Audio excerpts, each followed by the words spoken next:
Hey, this is David Seifert. Welcome to yet another Dulcimer Diary. I'm doing this one for Joe Bessie. He's asking about the blues, and he's been a good supporter of mine over the years, so I just thought I'd knock this one out. I'm plugged into an amp, and I want it where when I play quiet, you get a clean tone, and as I start to get harder with the pick, it dirties up a little bit. Some people call this crunch. So you better look up the 12-bar blues first of all and know what the chords are. And I'll let you look that up. But it's 12 measures. 4 measures of the 1 chord, 2 measures of the 4 chord, 2 measures of the 1 chord, a measure of 5 chord, a measure of 4 chord, and then 2 measures of the 1 chord, and all kinds of variations, no matter what key you're in. Bar chords really go well in the dulcimer for this.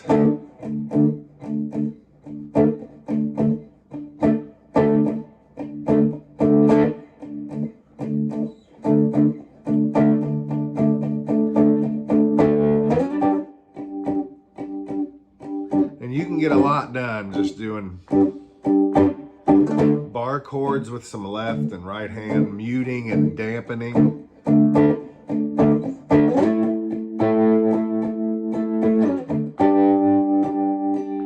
don't know if you can tell, but on my right hand, I don't think you can tell. When I dampen, I'm taking the right hand and I'm just putting a little bit of skin on the strings. And it kind of turns into that warm sound, that warm, funky sound. And I use that off and on. So when you're doing your bar chords for blues backup, you can take the middle string and go up and down a whole step, which is pretty cool. I'm going to do blues in E for a little bit.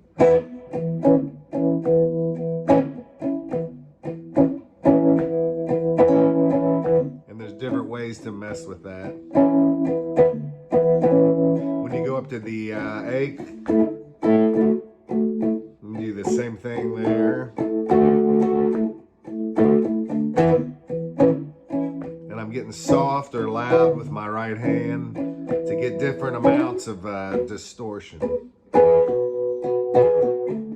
You got to make sure that middle string's traveling up and down a whole step and not a half step typically. So on a dulcimer where we've got big and little spaces, you're going to have to figure that out. There's another thing you can do on that middle string. You can go up a whole step and then up a half after that. And I'll do this one in E as well. 1, 2, 3, 4.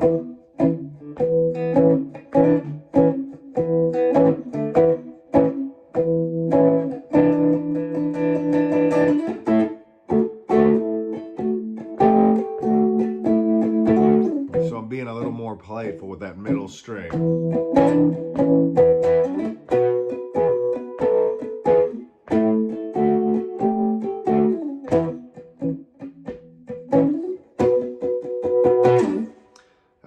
So I love doing that stuff, and I'd say a whole lot of your playing can be that.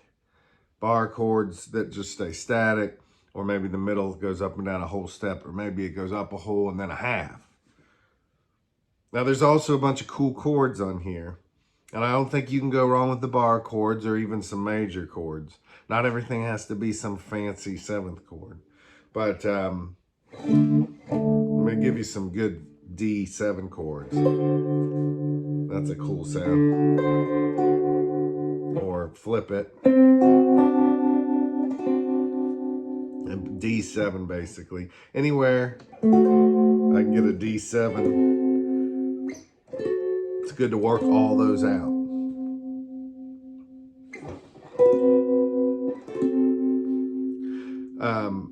I've got A7s on this dulcimer.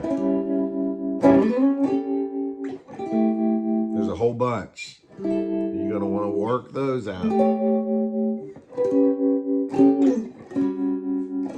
Know where your A7s are. Now, I don't have any G7s here, which would be nice, but I don't have a 1.5 fret. If you do, work those out. I do have what's needed to do some E7s.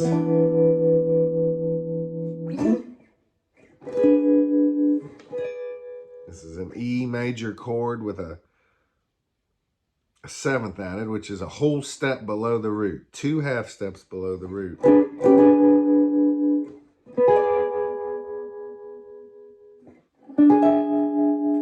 Bunch of different ways to do those. So when I'm playing in various keys, I've got the bar chords. I can toy with that middle string going up and back. And then occasionally I've got some fancy chords with these 7s in them, sometimes 9s, 13s. My favorite 13 chords, find the root on the bass of the chord you're thinking about. Say like an A on the bass at 4. And just do this shape to the left of it. So someone else in the room will be playing, you know, the A, and you're going like this.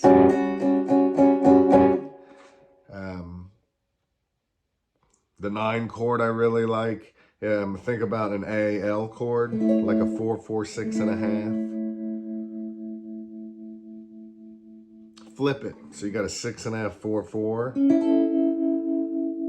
On the middle, change that to a 6. So now you got 6 and a half, 6, 4. And then change the melody string to a 5. So now you got 6 and a half on the bass, 6 on the middle, 5 on the melody. Don't forget about backing up videos. You can always pause and back up.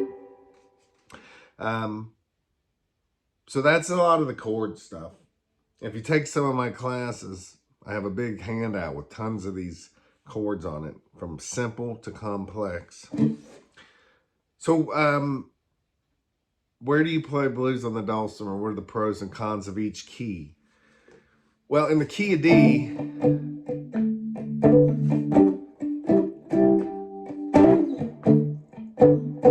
you've got a nice D7. The only time I get a G7 for me with no 1.5 is I got a bend. Bends can sound pretty cool with this stuff, and they do not have to be extreme bends. I don't know if you can tell how little I'm bending that. I think a lot of people start off bending way too much, and it just makes it sound queasy a little bit. Just do a little bit. You can get a G7 sound that way. When you're doing blues in D, you know, you do get a C natural that you can play with. But you don't have an F, unless you have 1.5 frets. So sometimes to get that F, I will do bends. When it goes to the G chord, you know, you do your best. When it goes to the A chord, you've actually got a lot of cool stuff in the key of D.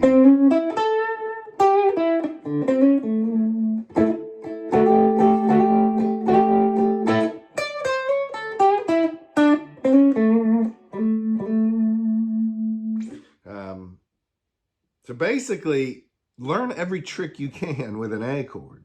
And then any key that uses an A chord, you can always jump to those tricks when the song is on the A chord. And I haven't talked about lead yet, but I'm starting to drift into that. If you go into the key of E, you could capo, but a lot of times when I'm playing blues stuff, I don't like to capo because I like to make use of the D chord stuff sometimes. I'm going to go into the key of A.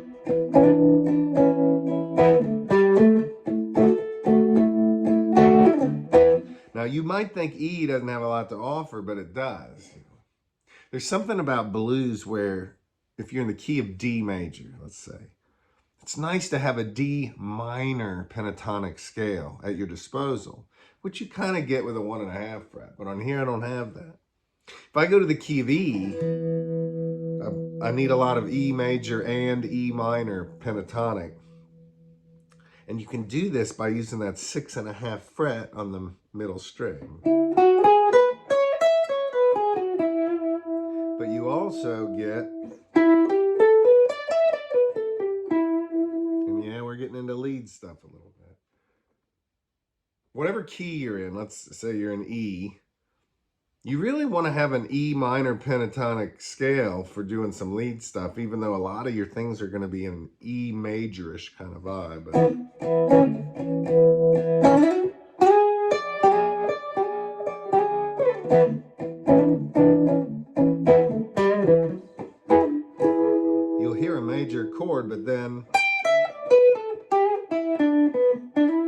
you'll hear an E minorish thing. And that's what the blues has a lot. Major against minor. Parallel. It's kind of amazing that we even, as the human race, discovered this kind of thing. When I go to the B,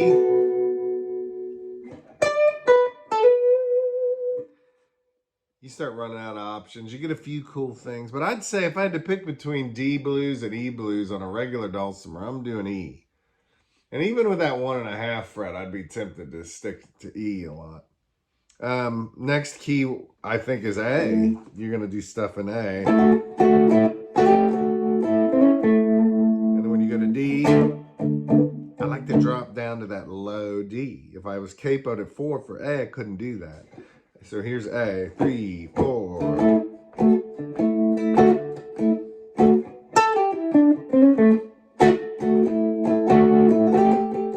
Down to the D.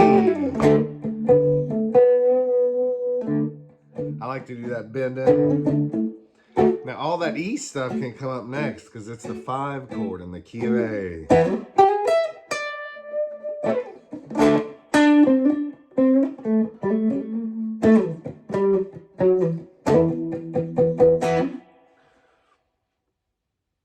Now you can do blues in B, but you're going to be doing minor blues. Minor blues is where the chords are actually minor.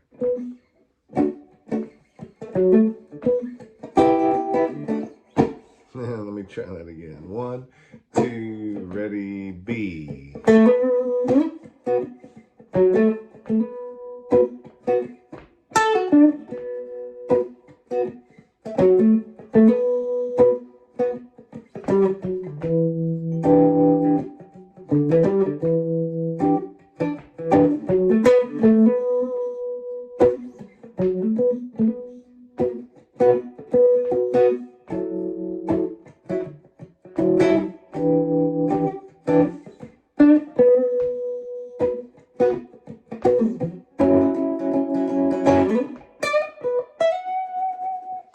Minor blues can be cool. You can do minor blues in E too.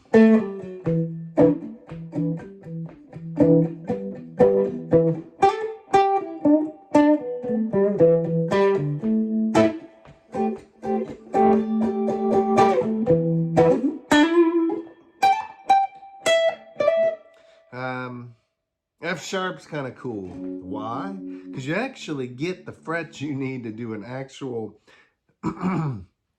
minor blues scale. Listen to this.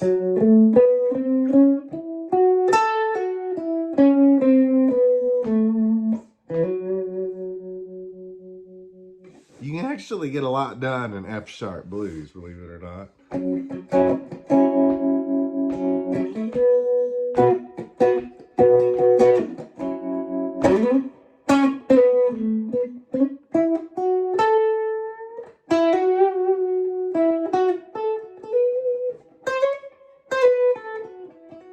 You get that cool thing with the 6 and 6.5 fret.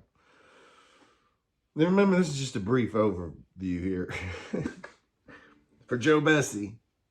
What about lead stuff? You know, well, I've got a great handout for this. Major and minor pentatonics all over the dulcimer. And I did one for regular dulcimer, one for dulcimers with a 1.5 fret, and one for chromatic dulcimers. Of course, chromatic gives you the most options, but you wouldn't believe how much you can do on just a dulcimer, just like this. But as far as the lead stuff goes, here's the way I think about it. Let's go to, I'm going to go ahead and do the E blues. Check my tuning here. You start bending strings, you're going to have things go out of tune a little bit until your strings get used to it. And then you put new strings on, you're back to treble.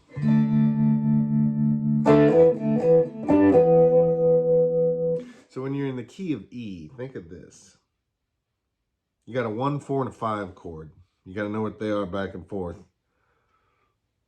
If you're playing lead, this is an introductory way to do this. No matter what chord you're on, you can always play the minor pentatonic scale that matches the key you're in. So if you're, and I do mean the letter name of the key you're in. So if you're in E major, playing the blues,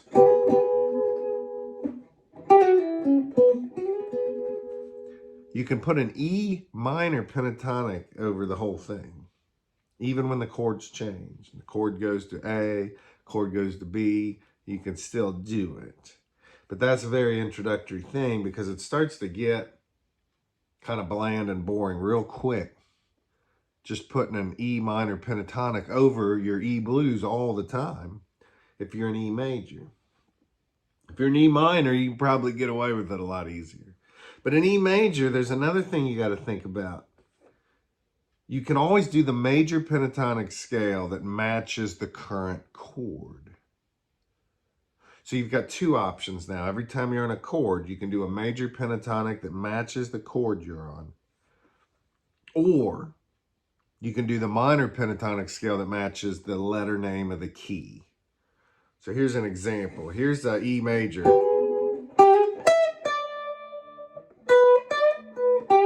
That's that minor, but I can also go to the major.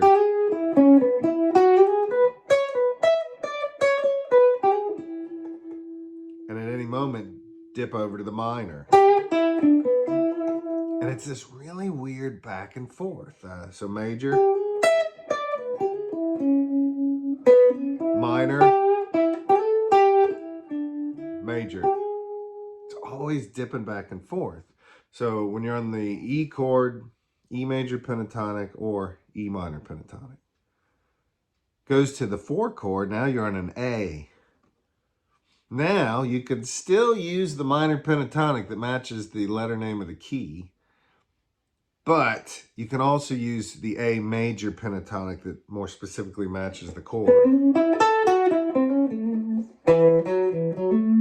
And then constantly go back and forth between A major pentatonic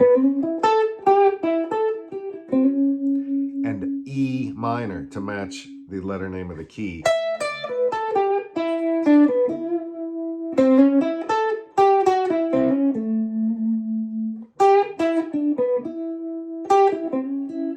It's a really interesting thing you got to spend time with. When it goes to the 5 chord, you could use a B major pentatonic here. You can do the minor pentatonic that matches the letter name of the key, E minor. You can also get away with doing the minor pentatonic that matches the 5 chord letter name, B.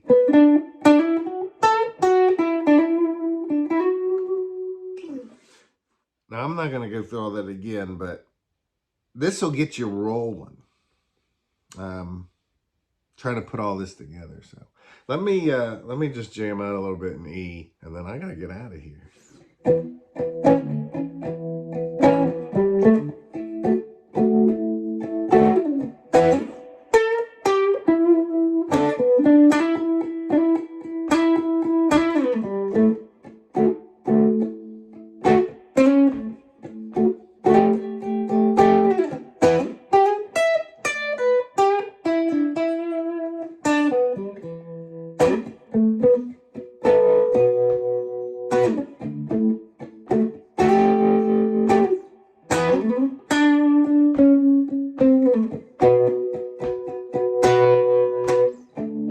I'm getting older, can't see to read.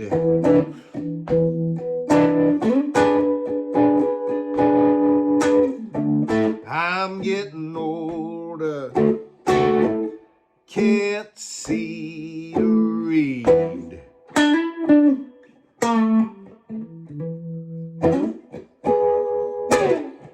If it gets much worse, I'm gonna have to just focus on eating.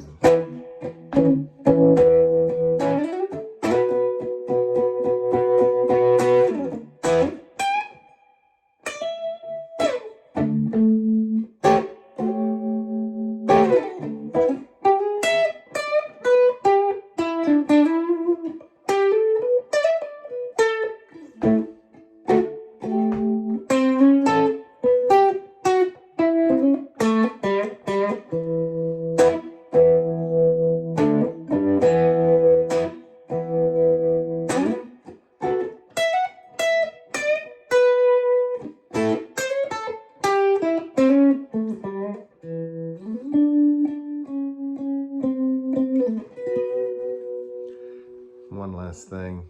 When you start doing the bends, I mentioned subtle bends. Little bends can do a lot. If you take a minor pentatonic, that's just 1, 3, 4, 1, 3, 4 on the bass and middle for E. Put a little bend on the 3s. Hear that? Just a little bit. Sometimes they do a vibrato. 3 on the bass.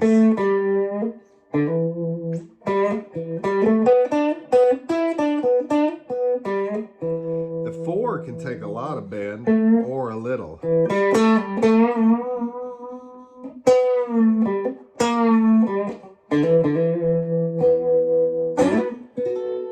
If I get much worse, gonna have to focus on eating.